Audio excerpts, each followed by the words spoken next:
ಪೋಡಿ ವ್ಯವಸ್ಥೆಯ ಬಗ್ಗೆ ಕಂದಾಯ ಸಚಿವರ ನಿರ್ಧಾರಗಳು ಫಲಪ್ರದವಾಗಿದೆ. ಮೇ 16ರಂದು ಮುಖ್ಯಮಂತ್ರಿಯವರ ಕೈಯಲ್ಲಿ ಪಡೀಲ್ನಲ್ಲಿ ನೂತನ ಜಿಲ್ಲಾಧಿಕಾರಿ ಕಚೇರಿ ಉದ್ಘಾಟನೆಗೊಳ್ಳಲಿದೆ. ಮಂಗಳೂರಿನ ಕಾರ್ಯಕ್ರಮದ ಬಳಿಕ ಮುಖ್ಯಮಂತ್ರಿಗಳು ಉಳ್ಳಾಲ ದರ್ಗಾಕ್ಕೆ ಆಗಮಿಸಲಿದ್ದಾರೆ ಎಂದು ಮೂಡ ಅಧ್ಯಕ್ಷರಾದ ಸದಾಶಿವ ಉಳ್ಳಾಲ್ ಪತ್ರಿಕಾಗೋಷ್ಠಿಯಲ್ಲಿ ತಿಳಿಸಿದ್ದಾರೆ. ಶಾಸಕರ ಆಪ್ತ ಸಹಾಯಕರಾದ ಮನ್ಸೂರ್ ಈ ವೇಳೆ ಹಾಜರಿದ್ದರು. ಈ ಪತ್ರಿಕಾಗೋಷ್ಠಿಗೆ ದೃಶ್ಯ ಮಾಧ್ಯಮದ ಮತ್ತು ಪತ್ರಿಕಾ ಪ್ರತಿನಿಧಿಗಳನ್ನು ಸ್ವಾಗತ ಮಾಡಿಕೊಂಡು ನಾನು ಪತ್ರಿಕಾಗೋಷ್ಠಿ ಕರೆದ ಉದ್ದೇಶ ನಮಗೆಲ್ಲ ತಿಳಿದಾಗೆ ಪೋಡಿ ಕಂದಾಯ ಇಲಾಖೆಯಲ್ಲಿ ಪೋಡಿ ಆಗುವಂಥದ್ದು ಅನೇಕ ಸ್ಥಳಗಳು ಪೋಡಿ ಆಗದೆ ಕೆಲವು ವರ್ಷಗಳಿಂದ ಪೆಂಡಿಂಗ್ ಇದ್ದದ್ದು. 77, 78 ನಂತರ ಕೆಲವು ಭೂಮಿಗಳು ಪೋಡಿ ಆಗಿರಲಿಲ್ಲ. ಇವತ್ತು ಕೃಷ್ಣ ಬೈರೇಗೌಡರು ಕಂದಾಯ ಸಚಿವರಾದ ಮೇಲೆ ಎಲ್ಲ ಭೂಮಿಗಳನ್ನು ಪೋಡಿ ಮುಕ್ತ ಮಾಡಿ ಪೋಡಿ ಮಾಡುವಂಥ ಅವಕಾಶ ಮಾಡಿಕೊಟ್ಟಿದ್ದಾರೆ. ಅದಕ್ಕೆ ನಾನು ಅವರಿಗೆ ಮೊದಲಿಗೆ ಕೃತಜ್ಞತೆಯನ್ನು ಹೇಳ್ತಾ ಇದ್ದೇನೆ. ಜೊತೆಗೆ ನಾಳೆ ದಕ್ಷಿಣ ಕನ್ನಡ ಜಿಲ್ಲಾಧಿಕಾರಿಯವರ ಕಚೇರಿ ಲೋಕಾರ್ಪಣೆ ಆಗಲಿಕ್ಕಿದೆ.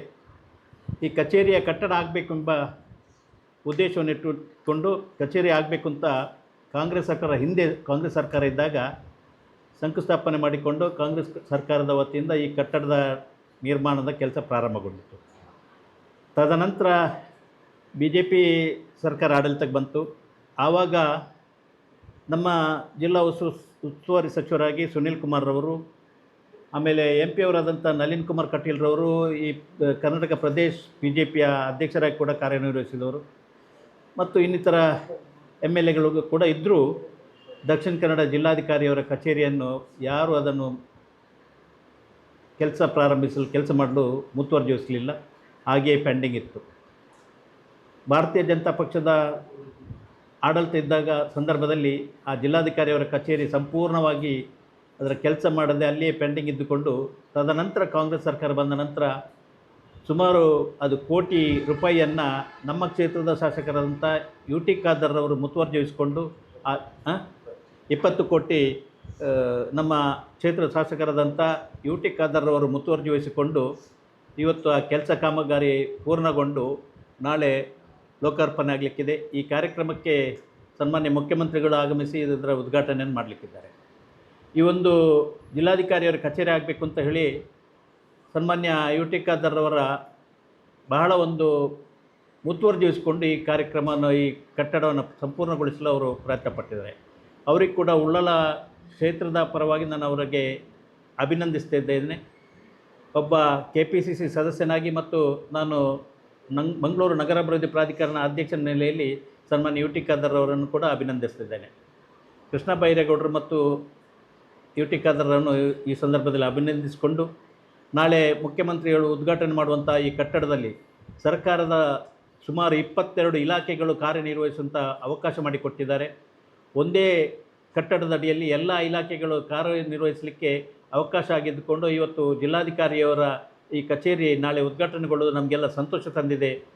ಇದರಿಂದ ಈ ಕಾರ್ಯಕ್ರಮದ ಜೊತೆಗೆ ಪೋಡಿಯಾಗಿ ಭೂ ವಿಂಗಡಣೆಗೊಂಡಂಥ ಅನೇಕ ಮಂದಿಗಳಿಗೆ ಸುಮಾರು ನಮ್ಮ ಕ್ಷೇತ್ರದಲ್ಲಿ 350 ಜನರಿಗೆ ಅದರ ಫಲಾನುಭವಿಗಳಿದ್ದಾರೆ. ಅದೇ ರೀತಿ ಬೇರೆ ಬೇರೆ ಈ ಜಿಲ್ಲೆಯ ಬೇರೆ ಬೇರೆ ಫಲಾನುಭವಿಗಳು ಭಾಗವಹಿಸುವಂಥ ಕಾರ್ಯಕ್ರಮ ಇದೆ ಮತ್ತು ಸರ್ಕಾರದ ಅನೇಕ ಭೂ ಮಂಜೂರಾತಿ 94CC ಅಥವಾ ಬೇರೆ ಯಾವುದರಲ್ಲಿ ಕೂಡ ಹಕ್ಕುಪತ್ರ ಕೊಡುವಂಥ ಕಾರ್ಯಕ್ರಮ ಕೂಡ ಈ ಸಂದರ್ಭದಲ್ಲಿ ನಾಳೆ ನಡೆಯಲಿಕ್ಕಿದ್ದಾರೆ. ಮುಖ್ಯಮಂತ್ರಿಯವರು ನಡೆಸಲಿಕ್ಕಿದ್ದಾರೆ. ಈ ಒಂದು ಕಾರ್ಯಕ್ರಮದಲ್ಲಿ ಉಳ್ಳಾಲ ಬ್ಲಾಕ್ ಕಾಂಗ್ರೆಸ್ನ ವತಿಯಿಂದ ಎಲ್ಲರೂ ಕೂಡ ಹೆಚ್ಚಿನ ಸಂಖ್ಯೆಯಲ್ಲಿ ಭಾಗವಹಿಸುವಂಥ ವ್ಯವಸ್ಥೆ ಇದೆ. ಫಲಾನುಭವಿಗಳನ್ನು ಸಂಬಂಧಪಟ್ಟ ಇಲಾಖೆಯವರು ಕರ್ಕೊಂಡು ಬರ್ತಾರೆ. ಬೇರೆ ಬೇರೆ ಫಲಾನುಭವಿಗಳು ಇರ್ತಾರೆ. ಸಂಬಂಧಪಟ್ಟ ಇಲಾಖೆಯವರು ಅವರನ್ನು ಕರ್ಕೊಂಡು ಬರುವಂಥ ವ್ಯವಸ್ಥೆ ಮಾಡ್ತೇವೆ. ಆದರೆ ನಾವು ಕೂಡ ಪಕ್ಷದ ಕಾರ್ಯಕರ್ತರು ಕೂಡ ಭಾಗವಹಿಸುವಂಥ ವ್ಯವಸ್ಥೆಯನ್ನು ಮಾಡಿದ್ದೇವೆ ಅಂತ ಈ ಸಂದರ್ಭದಲ್ಲಿ ಹೇಳಿಕೊಂಡು ಈ ಪೋಡಿ ಮುಕ್ತ ಇದು ಮಾಡಲಿಕ್ಕೆ ಸಹಕಾರ ನೀಡಿದಂಥ ಕೃಷ್ಣ ಬೈರೇಗೌಡರಿಗೆ ಮತ್ತು ಈ ಜಿಲ್ಲಾಧಿಕಾರಿಯವರ ಕಚೇರಿ ಕಟ್ಟಡ ಸಂಪೂರ್ಣ ಆಗಬೇಕೆಂಬ ಉದ್ದೇಶ ಇಟ್ಕೊಂಡು ಇದನ್ನು ಜನರಿಗೆ ತಲುಪಿಸುವಂಥ ಒಂದೇ ಸೂರಿನಡಿಯಲ್ಲಿ ಎಲ್ಲ ಇಲಾಖೆಗಳಿಗೆ ಕೆಲಸ ಮಾಡಲಿಕ್ಕೆ ಜನರಿಗೆ ಹೋಗುವಂಥ ಅವಕಾಶ ಮಾಡಿಕೊಟ್ಟಂಥ ಸುಮಾರು 20 ಕೋಟಿ ರೂಪಾಯಿ ವೆಚ್ಚದಲ್ಲಿ ಈ ಒಂದು ಈ ಕಾರ್ಯಕ್ರಮವನ್ನು ಮಾಡಿಸಿಕೊಟ್ಟಂಥ ನಮ್ಮ ಕ್ಷೇತ್ರದ ಶಾಸಕರು, ಕರ್ನಾಟಕ ವಿಧಾನಸಭೆಯ ಸಭಾಧ್ಯಕ್ಷರಾದಂಥ ಸನ್ಮಾನ್ಯ ಯು ಟಿ ಖಾದರ್ ಅವರನ್ನು ನಾನು ಉಳ್ಳಾಲ ಬ್ಲಾಕ್ ಕಾಂಗ್ರೆಸ್ ಸಮಿತಿ ವತಿಯಿಂದ ಅಭಿನಂದಿಸ್ತಾ ಇದ್ದೇನೆ. ಸಿ ಎಮ್ ಬರ್ತಾ ಇದ್ದಾರೆ. ಸಿ ಎಮ್ ಅವರು ಫಸ್ಟಿಗೆ ಉರ್ವದಲ್ಲಿರುವಂಥ ಸ್ಟೇಡಿಯಮ್ಮಿಗೆ ಯಾವುದು ಇದು ಮಾಡಿಕೊಂಡು ಕ್ರೀಡಾ ಇಲಾಖೆಯದ್ದು ವ್ಯವಸ್ಥೆಯನ್ನು ಸ್ಪೋರ್ಟ್ಸ್ ಮೀಟ್ ಇದನ್ನು ಉದ್ಘಾಟನೆ ಮಾಡಿ ತದನಂತರ ಜಿಲ್ಲಾಧಿಕಾರಿ ಅವರ ಕಚೇರಿ ಉದ್ಘಾಟನೆಗೆ ಆಗಮಿಸ್ತಿದ್ದಾರೆ. ಅಲ್ಲಿ ಕಾರ್ಯಕ್ರಮ 4 ಗಂಟೆಯಿಂದ 3:30 ಗಂಟೆಯಿಂದ ಪ್ರಾರಂಭಗೊಂಡು 6 ಗಂಟೆಗೆ ಅಲ್ಲಿ ಮುಗಿಸಿ ಮತ್ತು 6 ಗಂಟೆಗೆ ನಂತರ ಉಳ್ಳಾಳಕ್ಕೆ ಬಂದು ಭೇಟಿ ಕೊಟ್ಟು ಹೋಗ್ತೇನೆ ಅಂತ ಟೂರ್ ಪ್ರೋಗ್ರಾಮ್ ಕೂಡ ಸಿ ಎಮ್ ಇಂದ ಬಂದಿದೆ. ಅಫಿಷಿಯಲ್ ಟೂರ್ ಪ್ರೋಗ್ರಾಮ್ ಕೂಡ ಈಗಾಗಲೇ ಬಂದಿದೆ. ಅವರು ಉಳ್ಳಾಳಕ್ಕೆ ಕೂಡ ಬರಲಿಕ್ಕಿದ್ದಾರೆ. ಈಗ ಜಿಲ್ಲಾಧಿಕಾರಿ ಕಚೇರಿ ಆಗಲಿಕ್ಕೆ ಹಾಂ ರಮಾನಾಥ್ ರೈ ಅವರ ಕೊಡುಗೆ ಸಹ ಇದೆ. ರಮಾನಾಥ್ ರೈ ಅವರು ಫಾರೆಸ್ಟ್ ಮಿನಿಸ್ಟರ್ ಇದ್ದಾಗಂತ ಆ ಫಾರೆಸ್ಟಿನ 1 ಇಂಚು ಜಾಗ ಯಾವತ್ತೂ ಯಾರಿಗೆ ಸಿಕ್ಕುವುದಂತಲ್ಲ. ರಮಾನಾಥ್ ರೈ ಅವರು ಅರಣ್ಯ ಸಚಿವರಾದಾಗ ಅವರು ಅವತ್ತು ಅರಣ್ಯ ಸಚಿವರಿದ್ದಂಥ ಸಂದರ್ಭದಲ್ಲಿ ಜಿಲ್ಲಾಧಿಕಾರಿಯವರ ಕಚೇರಿಗೆ ಬೇಕಾದಂಥ ಸುಮಾರು 6 ಎಕರೆ ಸ್ಥಳವನ್ನು ಇವತ್ತು ಫಾರೆಸ್ಟ್ ಇಲಾಖೆಯಿಂದ ಬಿಡುಗಡೆ ಮಾಡಿ ಇವತ್ತು ಇದಕ್ಕೆ ಜಿಲ್ಲಾಧಿಕಾರಿ ಕಚೇರಿಗೆ ಒದಗಿಸಿಕೊಟ್ಟದ್ದು ಅದು ಸನ್ಮಾನ್ಯ ರಮಾನಾಥ್ ರೈ ಅವರು. ರಮಾನಾಥ್ ರೈ ಅವರದ್ದು ಮತ್ತು ಯು ಟಿ ಖಾದರ್ ಅವರ ಕೊಡುಗೆ ಜಿಲ್ಲಾಧಿಕಾರಿಯವರ ಕಚೇರಿಗೆ ಬಹಳಷ್ಟು ಕೊಡುಗೆ ಇದೆ ಅಂತ ಈ ಸಂದರ್ಭದಲ್ಲಿ ಹೇಳಲಿಕ್ಕೆ ಇಚ್ಛೆ ಪಡ್ತೇನೆ. ಕಚೇರಿ ಸ್ಟಾರ್ಟ್ ಆಗುವ ಸಂದರ್ಭದಲ್ಲಿ 4 ಎಕರೆ ಜಾಗದಲ್ಲಿ ಮರಗಳನ್ನು ಕಡಿಯೋದು ತುಂಬ ವಿರೋಧ ಇದೆ. ಅದಕ್ಕೆ ಏನು ಪರ್ಯಾಯ ಮಾಡ್ತೀರಿ ಅಂತ? ಮರ ಅಲ್ಲಿ ಕಚೇರಿ ಆಗುವಂಥ ಸಂದರ್ಭದಲ್ಲಿ ಮರ ಇತ್ತು, ಅದನ್ನು ತೆಗೆಯುವಂಥ ಏನಾಗಿದೆ ಅಂದರೆ ಒಂದು ಕಚೇರಿ ಆಗಬೇಕು ಅಂತ ತೆಗಿಬೇಕಲ್ಲ, ಅದಕ್ಕೆ ವ್ಯವಸ್ಥಿತವಾಗಿ ಬೇರೆ ಕಡೆಯಲ್ಲಿ ಫಾರೆಸ್ಟಿಂದ ಇದು ಮಾಡುವಂಥದ್ದು ಮತ್ತು ಅಲ್ಲಿ ಸಾಲು ಮರಗಳನ್ನು ನೆಡುವಂಥದ್ದು ವ್ಯವಸ್ಥೆ ಕೂಡ ಇಲಾಖೆಯಿಂದ ಮಾಡಿದೆ. ಜನರು ಕೂಡ ನಾವು ಸೇರಿಸಿಕೊಂಡು ಅದು ಕಾರ್ಯಕ್ರಮ ಅದಕ್ಕೆ ಬೇರೆ ಕಡೆ ವ್ಯವಸ್ಥೆ ಮಾಡಿದ್ದೇವೆ.